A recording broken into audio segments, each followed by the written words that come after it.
MSD Preview, informação até você nesse programa. Converso com o Michael Nogueira, analista político, ele que já foi o grande secretário da Juventude aqui em Campo Grande, exemplo, case de sucesso em política pública, e antes de ser secretário foi subsecretário, e antes de ser subsecretário já trabalhava muito pela juventude. Ele vai falar sobre o que é a política para o jovem e sobre o que é a política pública e também fazer bastante análise de cenário com a gente. Se fosse você, ficava no vídeo.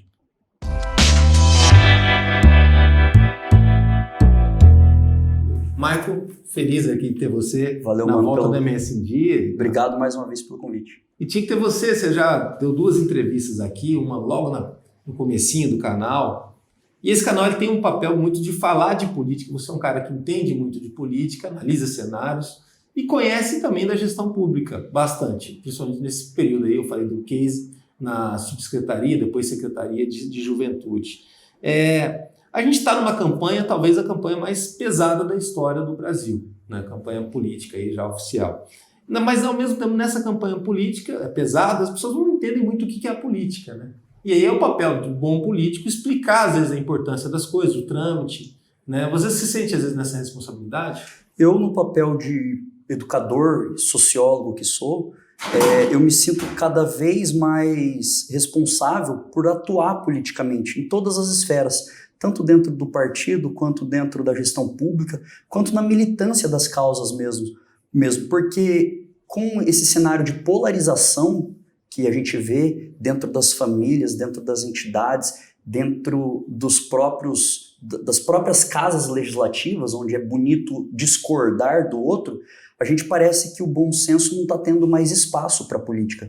E a gente, é um bang-bang, né? A gente analisa pesquisas, eu sou pesquisador de juventude, Daniel, e quando eu vejo que os jovens, aquele que vai votar pela primeira vez, ele tem medo de opinar sobre política nas redes sociais por medo de ser cancelado, aí acende uma luz vermelha. Mas isso não é de hoje. Por exemplo, assim, eu fico vendo tua trajetória, que não essa trajetória tem muito mais de uma década.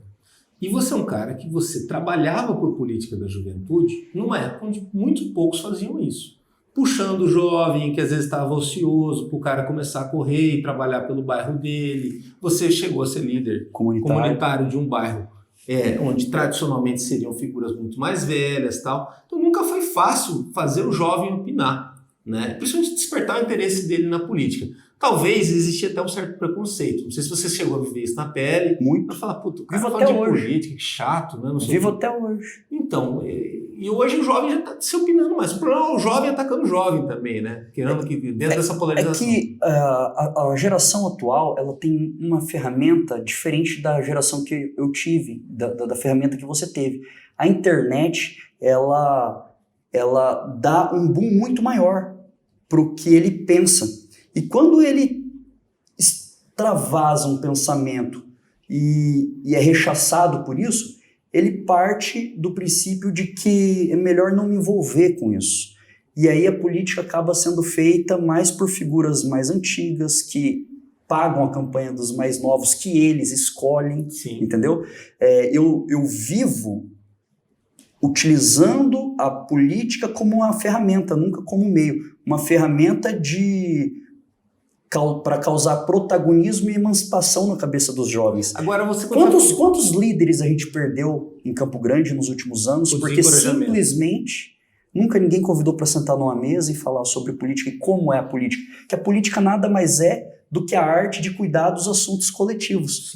É tão simples explicar o que é política, mas para um jovem de classe baixa de uma escola pública, não entra na cabeça dele. Então, aí passa pela questão do encorajamento, que você hoje, para você encorajar pessoas, daqui a pouco a gente vai falar também do seu trabalho na Secretaria da Juventude, você também precisou se encorajar durante muito tempo. A gente fala dessa dificuldade do começo, dos cancelamentos que você passou também e tudo. Talvez falar de política 10 anos atrás, 15 anos atrás, e várias outras eleições que você estava trabalhando para alguém, e nesse período entre as eleições você também estava atuando pela juventude.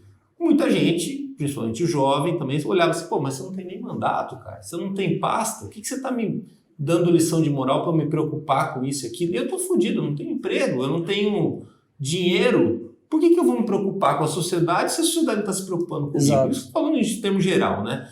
Para romper isso foi muito diálogo, muita situação, e talvez até esse momento da antipolítica, lá 2013 para frente, tudo muito fervoroso, o gigante acordou, onde muita coisa também da polarização atrapalhou, nisso ajudou, né? Porque aí você falou assim, ó, tá vendo? Você tem que se envolver na política, senão você vai reclamar depois. De 2013 para cá, e eu vivi aquele momento ativamente, eu vi a história acontecer com os meus olhos, porque eu estava nas ruas, daquele momento para cá, parece que realmente o gigante acordou. Mas tem um detalhe, estar acordado consciente ou estar acordado inconsciente? Porque parece que o gigante tem que escolher um lado para se degladiar contra o outro, e é muito difícil você olhar para os jovens e falar, não, o bonito não é você ir para um extremo e atacar o outro lado, porque, eu vou te dar um exemplo mais básico. Sim. Se eu chegar numa reunião com 100 pessoas, eu como candidato, e falar assim, quem aqui quer uma educação de qualidade? Levanta a mão, por favor. 100 pessoas vão levantar a mão. Mas se eu falar que eu sou um cara de partido de esquerda e quero uma educação de qualidade, já 20% vai levantar a mão. Se eu falar que eu sou um cara de direita, outros 20% levantam a mão. Porque as pessoas partem do pressuposto de se não pensa como eu, não presta para a política. E não é assim. A história da humanidade mostra isso, que o ciclo natural da renovação dos dirigentes políticos dentro das grandes nações foi o que gerou bons frutos, entendeu? Mas esses líderes sempre com a visão de estadista. Sim. É muito raro hoje na política você ver um líder com visão de estadista. Os problemas, eles não têm ideologia. Aquilo que a gente estava conversando antes de começar a matéria. Por que muitos gestores não continuam políticas de gestores anteriores?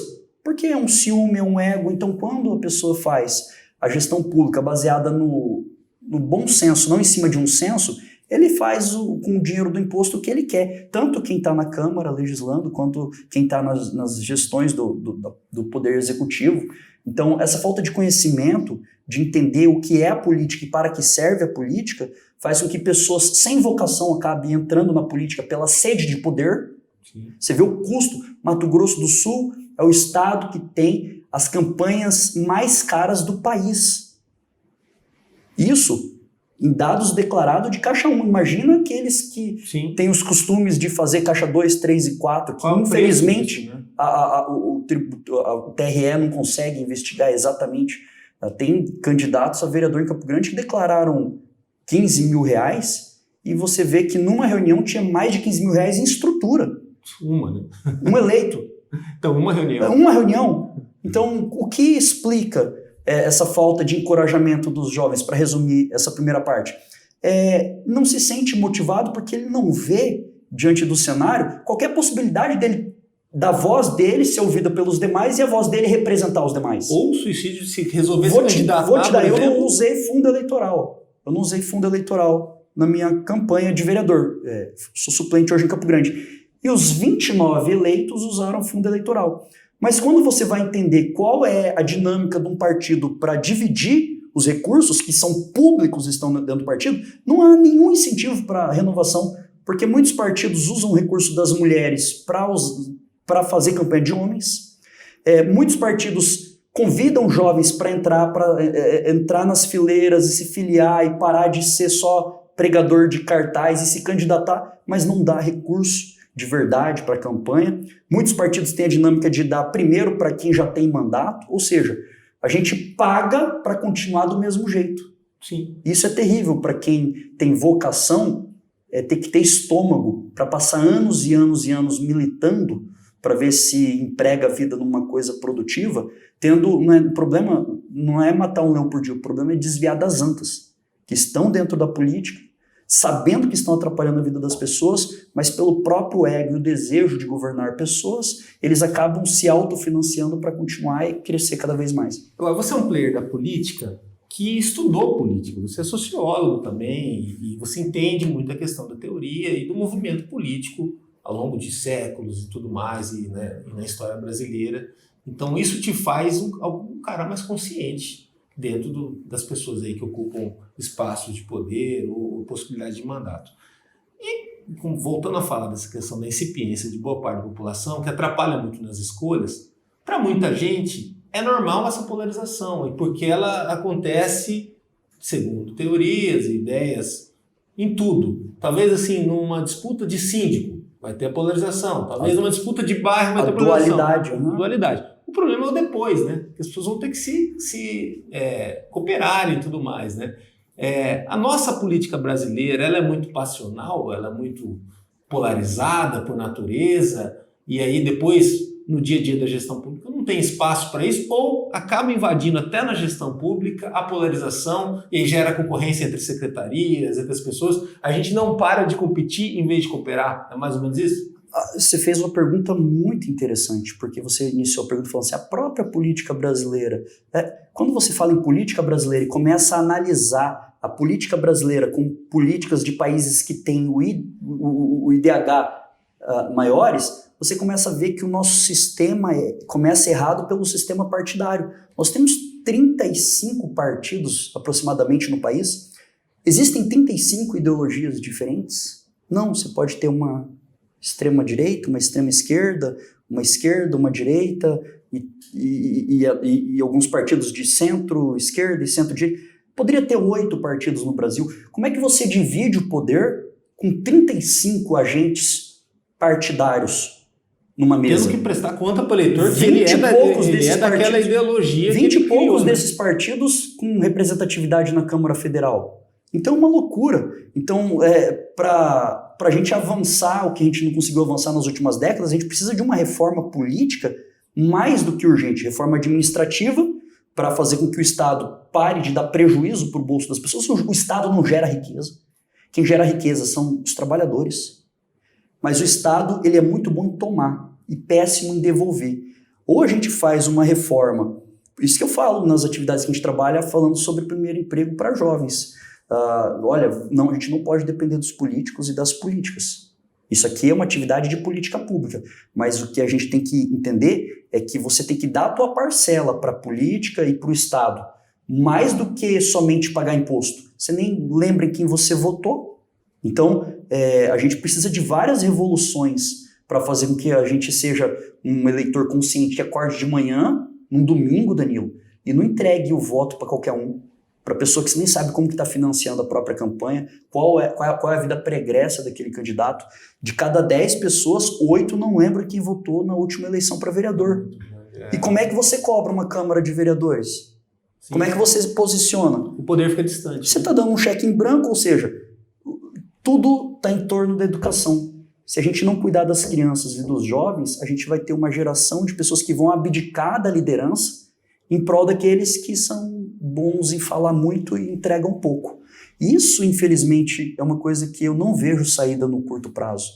A gente tem campanhas aí digitais, pessoas que estão chegando em mandatos com um custo muito baixo. O digital vai ajudar nesse processo, só que se você olhar a dinâmica partidária, eu não vejo como jovens serem inseridos na política, fazer valer a sua voz, entrar dentro da... Porque o cara pode fazer política não necessariamente dentro de um partido sendo candidato, ele pode ser um gestor público. Os prefeitos podem buscar formar secretariado em cima exclusivamente de gestores capacitados tecnicamente, isso aí devia ser lei. Então a gente pode avançar em muita coisa, mas é muito difícil debater mudança com quem se usa do atual sistema. Em Mato Grosso do Sul tem deputado que é deputado há mais de 40 anos, é um recorde mundial. Qual é a vontade, o tesão que o cara tem de acordar e trabalhar e olhar uma injustiça e falar, não, eu fui eleito para acabar com essa injustiça? Ele passa tão reduto. Tem vereadores e tem deputados que não usam tribuna. Estou falando de deputado federal também, que não usa tribuna. Como é que você vota num cara que nem fala? Esse cara é tão bom o suficiente para que nos bastidores ele consiga cumprir tudo aquilo que ele prometeu, sem precisar convencer ninguém numa tribuna, sem te defender. É muito difícil você fazer política num país que as pessoas escolhem políticos porque tem uma voz aveludada, o máximo de respeito que eu tenho pelos radialistas, mas Campo Grande passou por um processo de ter um radialista prefeito que fazia oração toda manhã na rádio e foi vereador durante anos e nunca entregou nada palpável. Foi prefeito e tiraram ele do poder porque cometeu vários erros administrativos. Então, é muito difícil, mas isso me motiva cada vez mais. Cada vez mais porque eu encontro outros jovens líderes que militam também dentro de partido, dentro da gestão pública, dentro do movimento comunitário. O movimento estudantil é riquíssimo, você também é oriundo do movimento estudantil e faz a tua política, a tua militância dentro da comunicação, um papel muito importante, porque não é só uma nova geração de jovens vocacionados para a política que vão mudar. Tem que ser jovens vocacionados para a comunicação, para fazer uma imprensa cada vez melhor, mais digna, que não se venda em véspera de campanha. Plural também, né? Plural, que dê espaço para tudo e todos, que não seja cerceada, que não aceite ser calada. E aí você entra em todas as áreas. Olha que maravilha. A gente viu o presidente ser preso por um magistrado que era concursado há menos tempo do que os mais tradicionais. Então existem pessoas entrando dentro das polícias, dentro dos tribunais de justiça, fazendo com que o seu nome seja lembrado para a posteridade. Afinal de contas, Danilo, a gente só vai deixar aqui o legado de pessoas que a gente contribuiu positivamente. Agora, E a política, se não servir para isso, não serve para mais nada. Sim, sim. Você foi um cara que você teve a sua chance em 2017, né? Batalhou muito até chegar a essa chance, foi pressionado em escolhas. Naquela eleição, você fez uma escolha muito difícil, né? No caso do apoio ao Marquinhos, pagou um preço por conta disso. E você sabia, muita gente que acompanhava, você sabia que quando você tivesse sua chance, você ia fazer bonito. Demorou quantos anos para chegar a essa chance? Uns 15 anos. 15 anos. O jovem, às vezes, precisa ter mais paciência com isso, né? Você teme agora um pouco pelo seu legado, porque você fez história. Foi subsecretário de uma subsecretaria que não tem precedente. A gente ganhou 2 prêmios nacionais. Hoje eu estava lembrando disso. Você transformou em secretaria também. Eu penso que eu sou movido por desafios. Quando a gente se apaixona demais por um projeto, quando a gente se apaixona demais por um status, você perde a vontade de lutar por coisas que são tão importantes quanto. E quando a gente abre mão de um cargo de secretário para disputar uma eleição sem recursos, com pessoas que têm muito recurso, no partido mais difícil, e a gente tem votos para ser eleito suficientemente bem em vários partidos. Ou seja, o sistema eleitoral brasileiro, até é importante falar, você foi o 24º mais bem votado, são 29 vereadores, mas você não entrou. Não entrei. Eu tive 3 mil votos. 5 mais bem votados que você lá. 9 mais bem... Não, 9 vereadores menos com menos votos. Tem vereador que tem 1.300 votos a menos. Você sabe o que é mais difícil quando fecha... A campanha mais cara? Prefiro não falar sobre isso.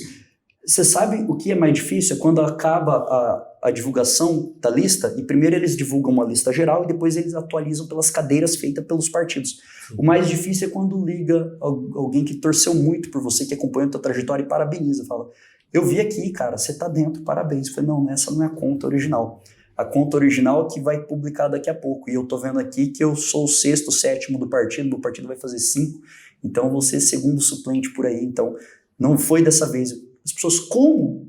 Se você teve mais voto do que eles? Não, mas essa é a conta atual. E eu não me espantei, porque quem faz política tem que estar preparado para conhecer o jogo.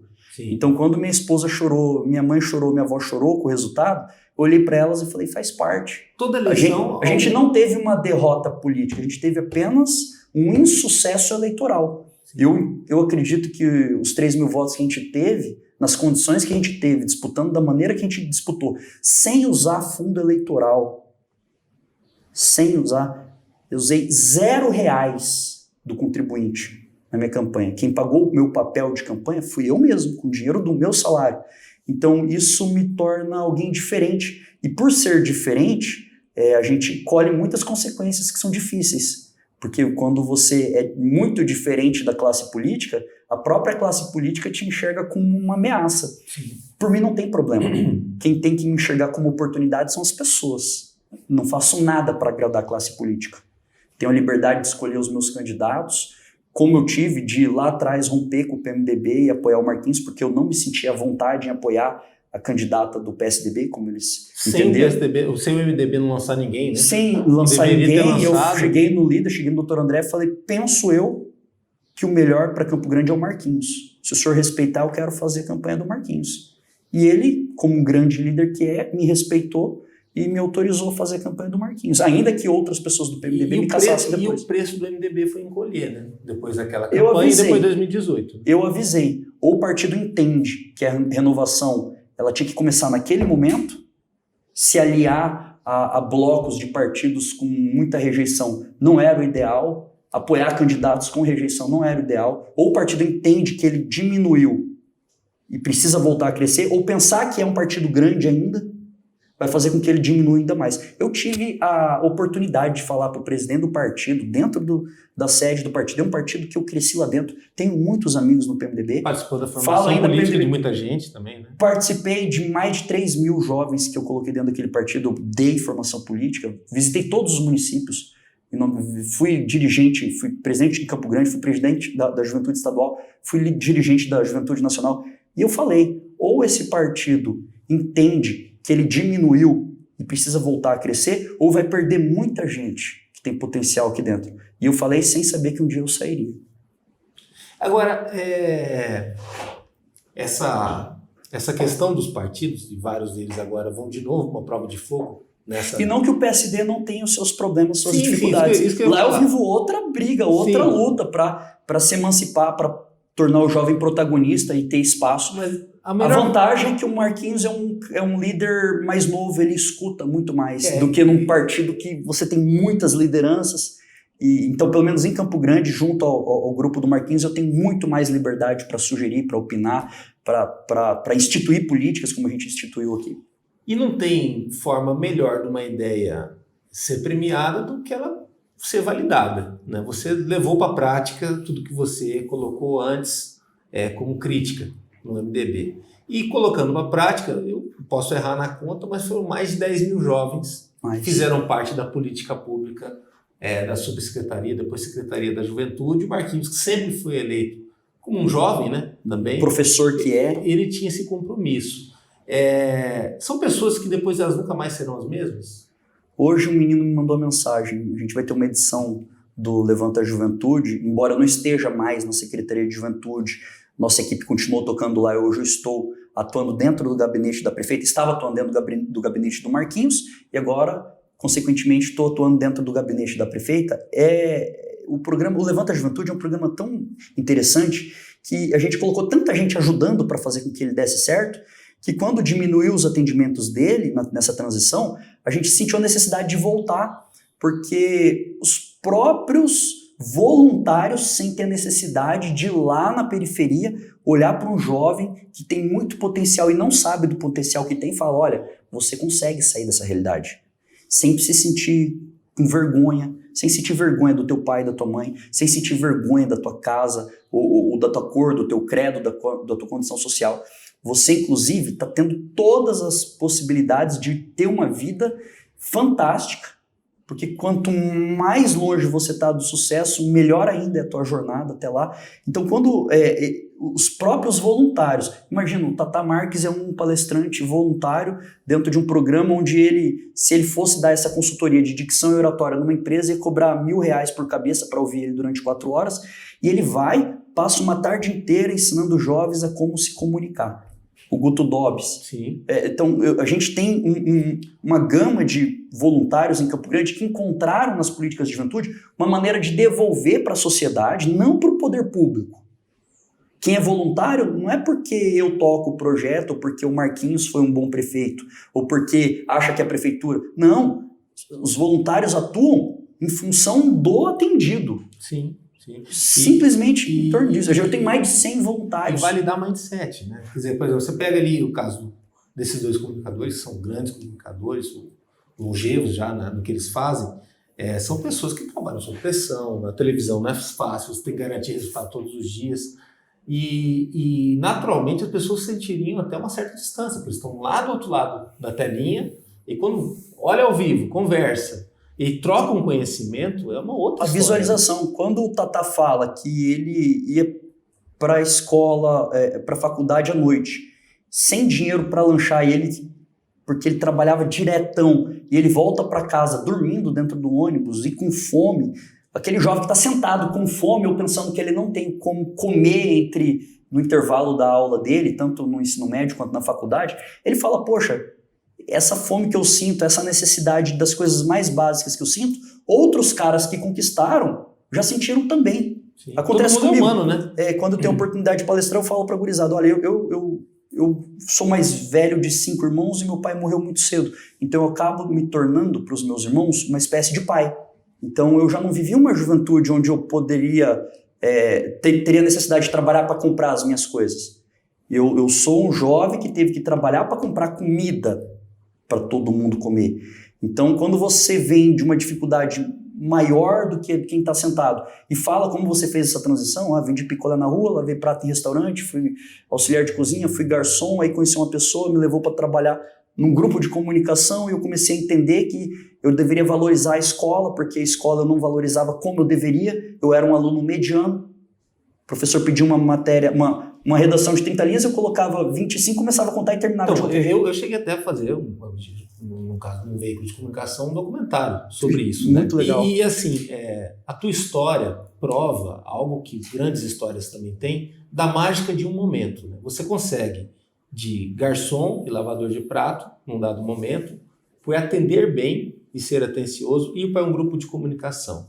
Essa questão do mindset que vocês tentam passar para a meninada, os mais jovens, sobre a mágica de um momento, é também entender assim, olha, você tem que estar preparado para a hora que a coisa acontece, para a hora que a coisa chega. E a coisa acontece num pequeno detalhe, não é no grande. Você não escolhe. Não é no grande. Eu já tive a oportunidade de estudar em São Paulo, em Brasília, ter graduações na Universidade Federal, fui bolsista em universidade privada, eu já fui conselheiro nacional de juventude, fui presidente do Fórum Nacional de Secretário, fui secretário municipal.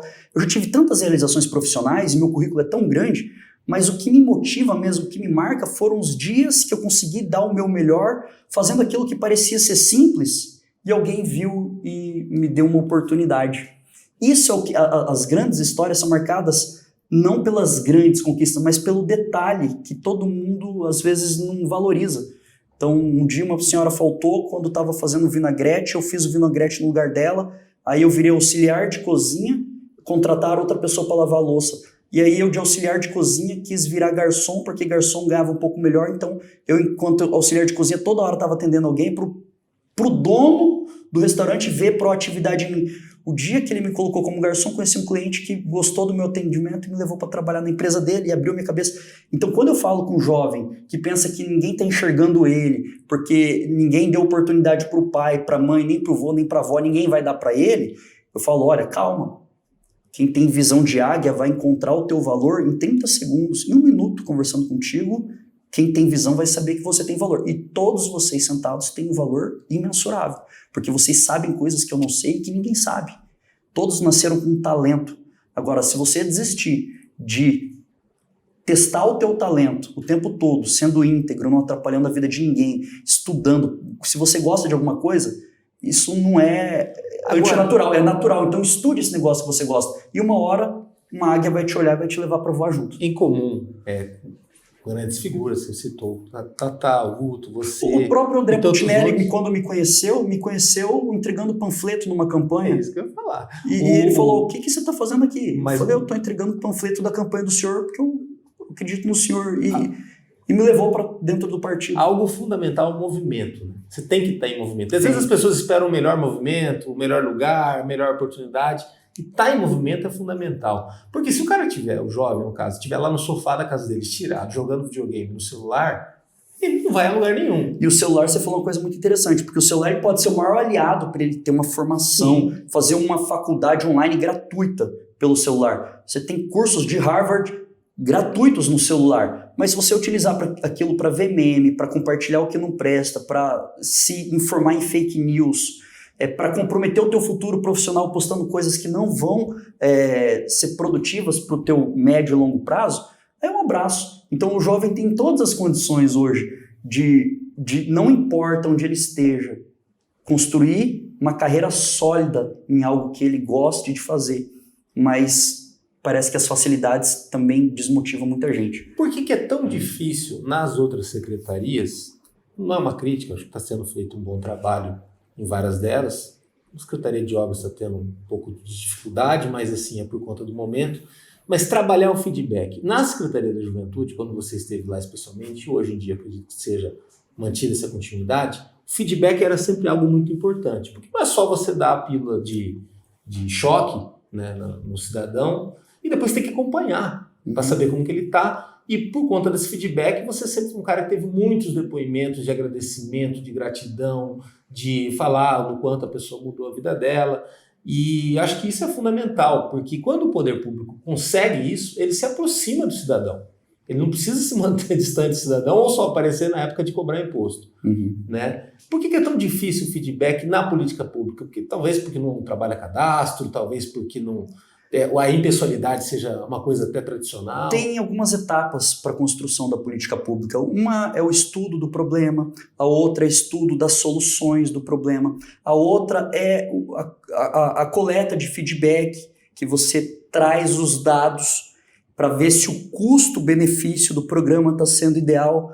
E eu não aprendi isso do dia para a noite. Eu aprendi isso durante muitos anos, estudando, lendo, vendo muito do que estava errado, porque dinheiro tem. O que não tem é tecnologia aplicada para utilizar da forma mais correta e ideal, por base de dados, o recurso para ele ser aplicado e chegar a cada vez mais pessoas. Como você não tinha orçamento, você tinha que ser ninja nisso aí, né? O meu orçamento na Secretaria de Juventude era 0.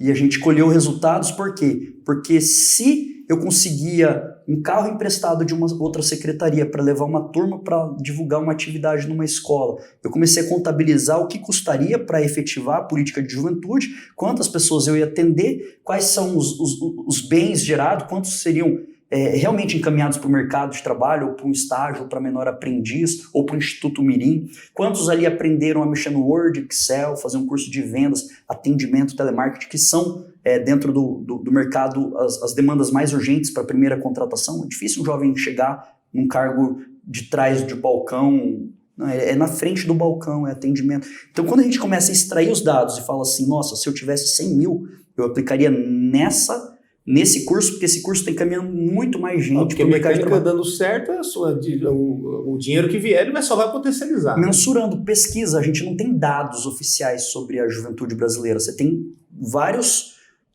informações soltas que você junta, cria uma política, você entrevista esse jovem antes e entrevista depois. Quando você entrevista depois e colhe o feedback positivo, olha, eu abri o meu negócio porque eu aprendi sobre empreendedorismo dentro desse programa. Eu fico pensando, quantos jovens poderiam abrir o próprio negócio e ainda estão focados naquilo que pai e mãe pede? Faz um currículo, leva no mercado para você ser CLT. E às vezes a gente está perdendo um baita do empreendedor que vai fazer com que a tua periferia tenha ali uma atividade comercial que gere resultado, lucro e reinvestimento na própria periferia. Aí quando você começa a olhar isso de cima, Danilo, você fala assim, meu Deus, por isso que eu tive o desejo de virar vereador em Campo Grande. Porque tem tantas leis que são criadas e sem efetividade, eu falo assim, nossa, a gente precisava de umas 6, 7 leis que se reunissem e depois de regulamentadas, vai fazer com que o empregador fale, nossa, vou te dar um exemplo, o passe de ônibus do estudante. O passe de ônibus do estudante é uma coisa que é uma discussão muito grande agora, sobretudo nos últimos dias, mas esse aluno que vai para a escola, no centro, ele não pode usar o passe para sair da escola e à tarde ir trabalhar. Por quê? Porque a lei fala casa, escola, escola, casa. E se eu mudo a lei e faço com que o dinheiro do passe do estudante faça com que ele pegue o passe, vai para a escola e à tarde ele vai trabalhar, o empregador já tem um gasto a menos, que é dar passe na íntegra para o jovem. Quer dizer, estar atento ao que as pessoas vivem, né? Você falando até de leis, o trabalho na Secretaria de Juventude, ele gerou uma lei, né?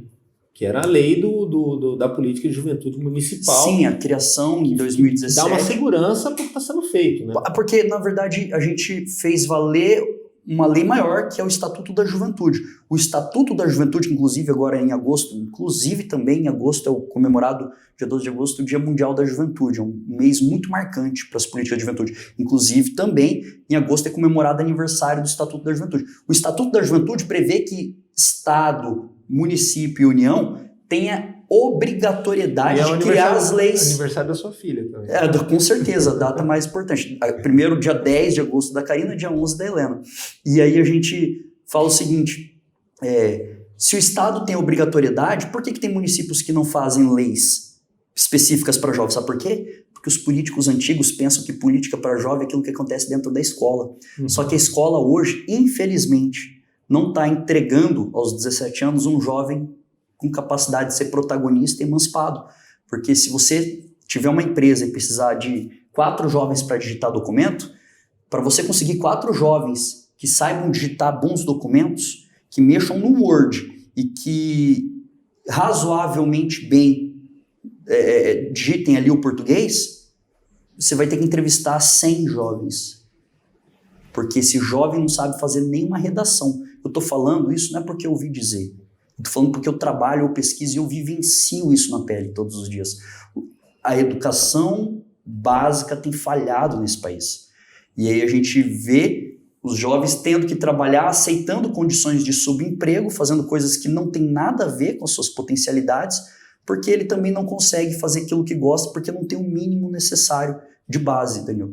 É tudo muito complexo, e a política de juventude, infelizmente, ela só não é mais forte, porque os próprios políticos pensam que se está dando merenda, o uniforme está em dia, esse jovem não precisa de mais nada. Vou te dar um exemplo. Como você definiria política de juventude para as pessoas que tentam A política de entender? juventude tem que sanar tudo aquilo que o poder público ainda não fez pela família desse jovem. Porque esse jovem ainda está com o cordão umbilical ligado ao núcleo familiar. Senão ele não sai de casa, senão ele não gera renda. Ter que trabalhar para ajudar em casa. É uma cobrança nessa fase. Ter que passar numa faculdade. Então ele já tem que ter noção do que ele quer para o futuro dele, sendo que muitas vezes ele não teve condição nem de saber o que ele gosta de fazer, porque ele à tarde só ficou numa praça e a praça pública não tinha nenhuma atividade, escola em tempo integral, infelizmente, a nível de estado é escassa, e aí a gente pensa assim, eu estou empurrando um monte de jovem pro abismo sem saber voar.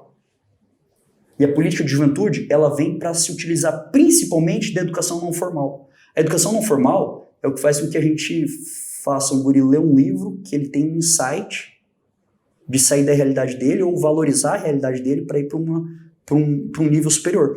Vou te dizer, gestão financeira, por exemplo. Por que dentro das aulas de matemática a gente não aprende que a gente não pode gastar mais do que a gente ganha? Por que há 2 anos atrás, de cada 10 jovens do país, 8 estiveram por pelo menos 30 dias com o nome na SPC Serasa? E o pior do que não valorizar o próprio CPF e se endividar. Roupa, tênis e celular, Danilo.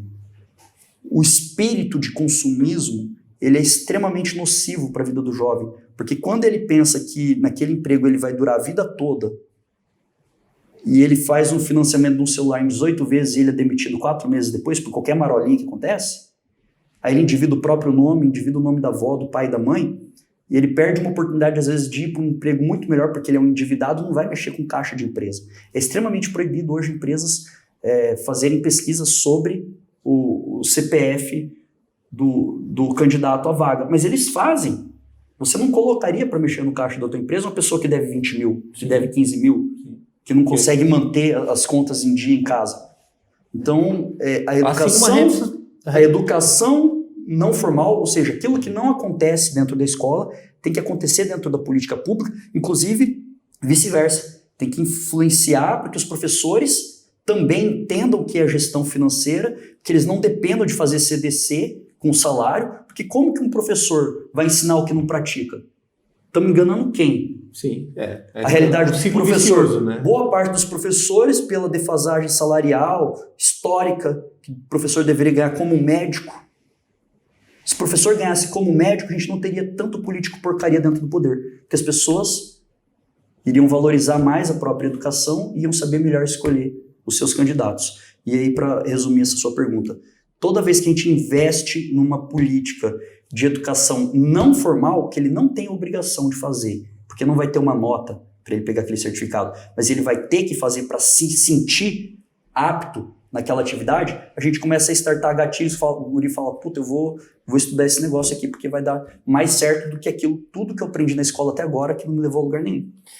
Essa questão do mindset, né, da formação de caráter, formação de pensamento de vida e tudo mais, ela também é preventiva, né?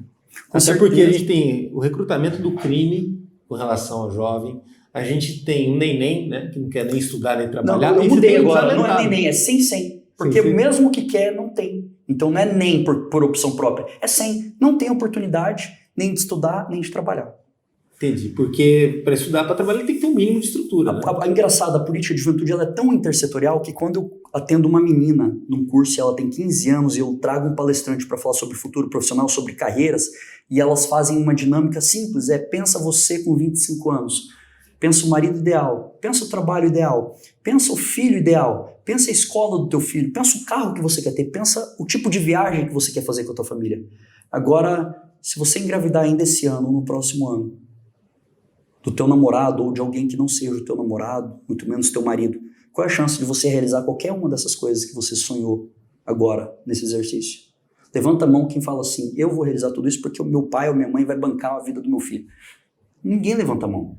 Então a gente consegue trabalhar as questões de IST, de gravidez precoce, também falando sobre o futuro. Quando o jovem ele entende que o futuro é muito próspero e de oportunidade, ele começa a valorizar as próprias amizades, começa a valorizar o tempo que ele está dentro da escola, para de mexer no celular, estuda um pouco mais. Vou te dar um exemplo muito claro. Tem um palestrante que fala sobre bullying. Um menino chegou em casa e me mandou um WhatsApp. Maicon, fala pro Guilherme que hoje à noite eu joguei a minha arma no córrego. Meu Deus. Forte, hein? Aí eu parei o carro para ler, eu falei, o que é isso? Aí ele falou assim, eu estava me preparando para matar uma pessoa e hoje o Guilherme falou muito sobre perdão. Eu achei que foi tudo para mim que ele estava falando. Eu não estou pronto para perdoar, eu não perdoei essa pessoa, ele falou. Mas hoje eu entendi que eu não posso me tornar alguém como ele. Já tentei matar essa pessoa e por 2 vezes o filho dele estava muito perto. Eu mandei mensagem na hora pro Guilherme, pro palestrante. E o palestrante me retorna chorando, falou, cara, eu tô emocionado porque hoje parece que minha palestra não estava boa. Eu não estava tão motivado e parecia que não estava agradando todo mundo feio. Hoje, Guilherme, você salvou 3 vidas. Você salvou a do que ia morrer, você salvou do que ia matar, que ia estragar a própria vida, você salvou a do filho que ia perder um pai. Não sei o que você falou porque eu perdi a tua palestra, mas hoje você é um herói de 3 vidas aqui nessa cidade. E o menino falou, olha, não estou preparado para perdoar, mas descobri que eu não sou igual a ele. Então isso é uma coisa que a política de juventude atua lá no combate à criminalidade, na ponta. Eu estou te falando de um exemplo, eu poderia te dar centenas de exemplos de jovens que prosperaram por ouvir com atenção aquele que tratou ele com empatia. E, infelizmente, às vezes dentro da escola ele já não consegue confiar mais no professor, porque na minha geração, na tua geração, a nossa relação com o professor era de extremo respeito. E hoje a gente não vê esse extremo respeito da parte do aluno para com o professor, porque o pai vai na escola, a mãe vai na escola, dá de dedo na cara do diretor, do professor, se falar um A pro filho dele. Não dá liberdade para formar, né? O pai, ele trabalha o dia inteiro, pensa que a escola vai ensinar e dar educação. A escola tinha que ensinar a educação, ele tem que dar dentro de casa. As pessoas não entendem a diferença entre educação e ensino. E a política pública de juventude é uma coisa que é uma bandeira que eu defendo, vou defender aonde eu estiver. Se eu estiver dentro do poder público ou fora, a política de juventude para mim é uma bandeira, não levante uma bandeira se você não estiver disposto a morrer por ela. E eu estou disposto a morrer por essa bandeira não para fazer política, mas para utilizar a política como ferramenta, para que talentos não acabem conhecendo a droga antes da oportunidade. As narrativas dessa campanha eleitoral em Mato Grosso do Sul estão pobres. Está muito difícil falar de programas, está muito difícil falar de soluções. Ainda mais quando baixa um nível. Isso, está muito difícil falar de problemas, porque falar de problemas é o primeiro passo para você solucionar o problema. E aí tudo também muito influenciado pela eleição presidencial, né? Por que a gente ainda é muito guiado como sociedade? Pelo ódio, pela valentia, do que pela conscientização das coisas. E dependendo de como for, é capaz a gente ver, ou está no horário eleitoral, muita coisa devagada, né? sem poder aprofundar, porque não é só a questão do candidato querer ter o comportamento dele. Muitas vezes ele tem que se defender de ataques, ou às vezes ele tem que ir pela narrativa que a imprensa força ele ter, né? E ninguém faz um storytelling de herói, de transformador, como já fizeram no passado, mas talvez nesse mundo de hoje de rede social, de todo mundo sendo medido, da própria imprensa não tendo o papel que ela deveria ter de ajudar mais formadores de opinião. E aí ninguém está pensando no Mato Grosso do Sul, ou se está tentando pensar, não tem espaço para isso, né? Como você vê essa campanha eleitoral? As pessoas estão feridas com a política. As pessoas pagam muito imposto, a inflação tem corroído o poder de compra do trabalhador. Os políticos também estão se ferindo, né? E tá difícil para os políticos não serem jogados na vala comum. E eu só faço política porque eu sei que tem políticos que são diferentes. Senão eu não empregaria a minha juventude em algo que não tem mais sentido. E quando a gente vê um processo eleitoral chegar, ao invés dos que se dizem líderes, confrontar os oponentes em ideias e propostas, a gente vê alguns líderes tentando confrontar outros líderes em problemas pessoais ou problemas do passado. Eu vejo assim, parece que os próprios líderes jogam para a plateia um momento importante. Quem não tem a capacidade de se autoavaliar e se garantir naquilo que fez, tem que atacar o próximo para tentar diminuir as chances do próximo ou tirar o foco nos próprios problemas para apontar no outro um problema fictício. Não vou debater nomes, mas é sempre uma grande perda de oportunidade da gente discutir o rumo do Estado, da cidade, da própria União, quando a gente trata político como time de futebol. Você já viu, quem está assistindo já viu, pessoas que defendem A ou B, não importa o que esse cara tenha feito, o que esse cara fale, o que esse cara faz. Ou seja, estão tratando a política como eu trato o Flamengo. O Flamengo sempre me ilude. Tá? Tô iludido já, vamos ganhar amanhã do Corinthians, e aí vai para a próxima, e aí eu vou com aquela ilusão, e aconteceu o que aconteceu na última final de Libertadores. E político é assim. O amor por clube é unilateral. Na política não precisa ser unilateral. Mas as pessoas estão tratando como unilateral. Se o cara vai pro fundo do poço, as pessoas vão pro fundo do poço com ele. Se o cara fala mal da esposa do presidente de um partido, se um líder fala mal da esposa de um presidente de uma grande nação, as pessoas não veem isso. Nossa, ele não deveria ter feito isso. As pessoas começam a concordar, mas também olha para ela. Ou seja, as pessoas começam a colocar aquilo de ruim que elas têm para fora quando vê um líder fazendo isso. Alguns líderes nesse país estão naturalizando a mediocridade. A mediocridade. E aí o debate fica raso. Eles querem debater ideologias que não vão fazer com que as pessoas se alimentem. Eles ficam debatendo ideologias que não vão fazer com que os jovens conheçam antes uma oportunidade do que a droga. E eu tô cansado, de verdade, de olhar propostas vazias dos candidatos, porque eu falo assim, nossa, pouco vai mudar com essa proposta. Efetivamente, se esse cara ganhar a eleição, 4 meses depois vai estar tudo na mesma. E eu me arrisco a dizer aqui, se o Lula ganhar a eleição, pouca coisa vai mudar.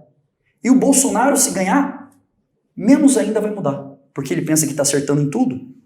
E outra, tudo bem, e se uma terceira via ganhar? Vai ser tão engessada e tem que negociar com tanta gente que pouca coisa vai mudar. Então não se espantem muito se daqui a alguns anos a gente está na mesma Esse programa as pessoas vão ver depois, né? Mas ele está sendo gravado dia 8 de agosto, logo depois aí da campanha de São Paulo, né? Teve o primeiro debate lá, e o debate foi horrível, muito, muito ruim, fraco e sem profundidade. Personalizado, né? Personalizado. Ninguém debateu ideia, debatem pessoas. Isso que eu ia perguntar, parece que ficou cafona você falar de ideias e de programas, né? Uhum. E aí é bonito ser valente, ser decisivo, ser assertivo, né?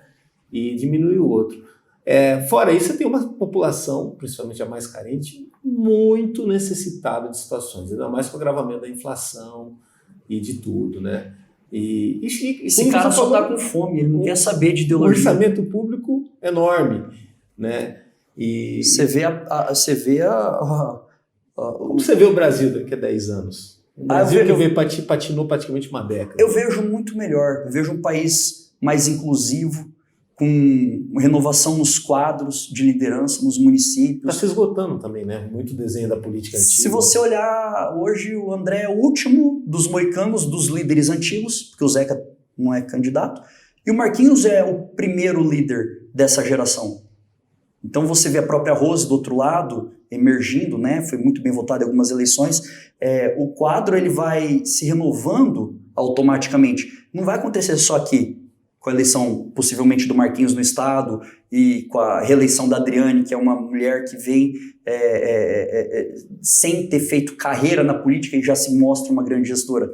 Isso vai acontecer lá em Terenos, vai acontecer lá em Ladário, vai acontecer em todos os lugares, das pessoas entenderem que a política é uma parte natural do processo e que todo mundo pode fazer política.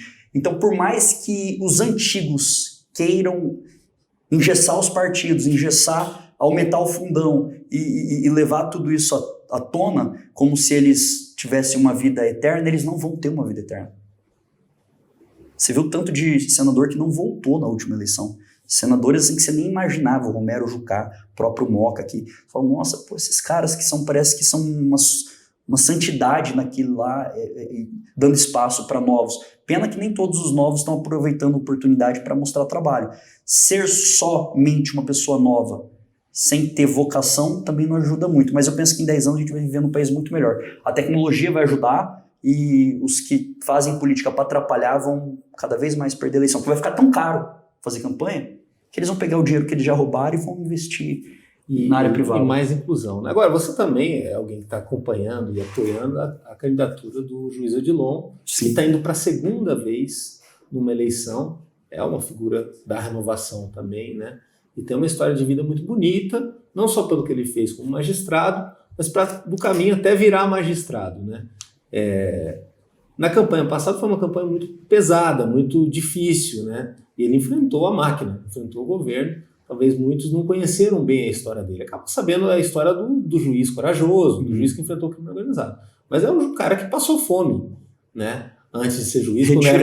Retirante do Nordeste, como tantos milhões de brasileiros. Agora, quero saber quantos milhões de brasileiros tiveram a oportunidade de fazer uma carreira de sucesso que marcou uma nação como o juiz Odilon fez. Pouquíssimos. Quando eu tive a oportunidade de conhecê-lo pessoalmente e a oportunidade de acompanhá-lo nessa pré-campanha de senador, eu me senti muito grato pela oportunidade de aprender tanto com ele, de entender quais são as características dele, quais são os princípios que ele tem, e isso me motiva. As pessoas pensam, por que você está tão empolgado com a campanha do juiz Odilon? Porque eu me empolgo com as coisas que eu aprendo. Se ele fosse um porcaria, alguém que ensinasse coisas erradas, eu não iria gastar, mais uma vez falando aqui para você, eu não iria gastar minha juventude aprendendo o que as pessoas não querem. Então, dos candidatos que a gente tem para o Senado, eu penso que a figura do juiz é alguém que é uma figura que pode me ensinar muito. Eu estou convicto da eleição dele, eu estou convicto de que ele está crescendo muito e que as pessoas vão conhecer essa história, que iguala ele com a grande maioria da população, porque ele não vem de um berço de ouro, ele não é filho de um político, ele é um cara que passou muita necessidade, é um cara que aprendeu a ler, Danilo, aos 16 anos, você que é um cara culto. Imagina a sede que ele tem de chegar a ter um mandato e utilizar a educação como ferramenta de transformação, sobretudo vindo da área da segurança. Porque a coisa mais importante que eu aprendi com ele, convivendo com ele nos últimos meses a mudança vem não por meio das armas, a mudança vem por meio dos livros. E quando a gente investe em livros, a gente compra menos armas. E essa é a lógica de todas as políticas públicas. Então, tenho certeza que Mato Grosso do Sul deve muito ao juiz Odilon e vai colocá-lo como senador para representar esse estado nos próximos 8 anos. E o interessante dessa figura dele, então você citou o André, né? É que Mato Grosso do Sul tem muita gente que veio de fora, né? Com a promessa de desenvolvimento aqui, e isso ajudou a formar essa terra, formar prosperidade até da capital também, tudo. Então, o bairrismo não é só de quem é daqui, quem nasceu aqui, como eu, por exemplo, aqui, né? Mas também de quem vem de fora e se apaixona por aqui, né? Tem como não se apaixonar, né? Eu fico olhando assim, eu fico pensando, será que eu sou um louco apaixonado por Campo Grande, por Mato Grosso do Sul? Que quando eu viajo eu já fico com saudade, mas eu vejo muito campo-grandense que quando vai abrir a boca para falar da cidade, mas o olho brilha, entendeu? Porque aqui a gente tem de tudo, cara. Tem das coisas boas, tem das coisas ruins, mas raramente você encontra um campo-grandense que foi embora e não sente saudade de voltar. Você é suplente, a qualquer momento você pode vir assumir uma cadeira na Câmara de Vereadores de Campo Grande, Câmara Municipal, e seria a consagração de toda uma trajetória de trabalho de muito tempo e também de votos, né, da própria decisão do eleitorado de Campo Grande. Qual a primeira coisa que você faz caso um dia se torne parlamentar aqui no município? pessoalmente, é agradecer a Deus por nunca ter deixado eu desistir. Porque se eu chegar a ter um mandato, eu posso olhar para qualquer menino nessa cidade e falar, cara, se você está insatisfeito com algo, não fique só reclamando. Faça com que esse algo mude e dê a tua parcela de contribuição. Eu quero ser esse espelho para minha cidade. Qualquer menino que vem da escola pública, qualquer menino que vem da fila do SUS, qualquer menino que esteja trabalhando atrás do balcão, pode um dia fazer política. Então, vai ser um momento de agradecimento. E segundo é que se eu me torno suplente 1º de janeiro, se eu me torno, deixo de ser suplente e viro vereador, como há essa possibilidade, eu preciso trabalhar em 2 anos aquilo que eu poderia ter trabalhado em 4. Então, se eu fosse trabalhar 8 horas, eu vou ter que trabalhar 16 horas por dia para entregar para os 3 mil eleitores que me deram a confiança do voto, tudo aquilo que eu combinei com eles. E eu tenho uma plataforma muito clara, que é trabalhar a educação empreendedora. A educação empreendedora faz com que a gente valorize, sobretudo, a nós mesmos. É uma plataforma pronta para ser iniciada pronta, que e para trabalhar a qualquer momento. Ser executado por qualquer político. Valorizar a família, o núcleo familiar tem que ser valorizado, valorizar a formação, valorizar a escola, valorizar os professores, valorizar os profissionais da educação, porque não conheço outra ferramenta melhor na vida de um jovem para transformar do que o trabalho. Só que sem educação ele vai trabalhar de qualquer coisa, e a gente não quer isso na nossa cidade. Nós queremos uma geração de jovens que morem na capital das oportunidades. Tem tanta coisa boa para acontecer em 10 anos, a rota bioceânica que está chegando e vai fazer com que essa cidade exploda em oportunidades. Eu quero fazer parte de uma geração de novos políticos que vão trazer a visão do bairro para o centro, não a visão do centro, subjugando o bairro à periferia. Obrigado, parabéns aí pelo trabalho, pela continuidade do trabalho de sempre e que dê tudo certo aí nos seus projetos. E se eu não virar vereador também não tem importância. Em 2024 tem outra eleição e eu vou me preparar. Mas eu acho que agora, nesse momento, falando até com o teu amigo, não só entrevistador aqui, que é uma honra, né, poder te entrevistar e tantas outras pessoas que vêm aqui no programa, privilégio. Eu acho que passa a ser mais uma escolha da cidade do que sua. Eu estou muito tranquilo quanto a isso. Com a trajetória que você tem feito, com o trabalho que você tem feito, é um trabalho que ele se autoalimenta, né? E vão sempre te acompanhar e te referenciar com relação a esse tipo de política. É a própria cidade que está diante dessa escolha e está cada vez mais vislumbrada com relação a isso, né? Porque eu acho que o futuro de Campo Grande passa por a gente não ter apenas um Michael Nogueira, né? E a gente não pode ter vergonha de sonhar. Uma vez você me entrevistou, eu era bem novo, você perguntou assim, você tem um sonho de ser prefeito de Campo Grande? Eu lembro muito bem da resposta, eu respondi sim, na lata. Sim. Na lata, porque tudo que eu passo, tudo que eu vejo, todo o sofrimento que eu vejo e todas as coisas que eu tento fazer e não consigo, eu penso assim, se um dia eu for prefeito e eu tiver essa oportunidade, eu vou investir nisso, eu vou investir naquilo. Então eu falo para as pessoas, ser um vereador, por ser um vereador comum, como tantos outros, não vai fazer parte da minha história. Eu tenho que ser vereador para ser o melhor vereador que Campo Grande já teve. Porque isso vai me dar asas suficientes para ser um dia um dos melhores prefeitos que Campo Grande já teve. E eu acho que o principal do seu caminho é que você não sonha sozinho, né? Não sonho. Cada feedback que eu colho de gente que eu consegui ajudar retroalimenta o meu sonho. E eu falo com todas as palavras, Michael, mas não é presunção você falar que um dia quer ser prefeito, não. É fé. Não confunda. Fé, perseverança, estudo, dedicação, sofrimento, desapego, resiliência, com presunção. Não. Eu quero que se eu vir a perder a eleição para prefeito, eu tenho certeza que a população vai escolher alguém melhor que eu. E se a população escolher alguém melhor que eu tenho certeza que a Helena e o João Miguel vão crescer numa grande cidade. Não vão crescer em qualquer cidade. Beleza? Mais uma vez, um abraço. Você que acompanhou a entrevista com o Michael Nogueira, essa ótima conversa, também pode ver outros materiais no site. É só ir lá no www.msdia.com.br ou no YouTube, ou no Facebook, ou no Instagram. Até a próxima.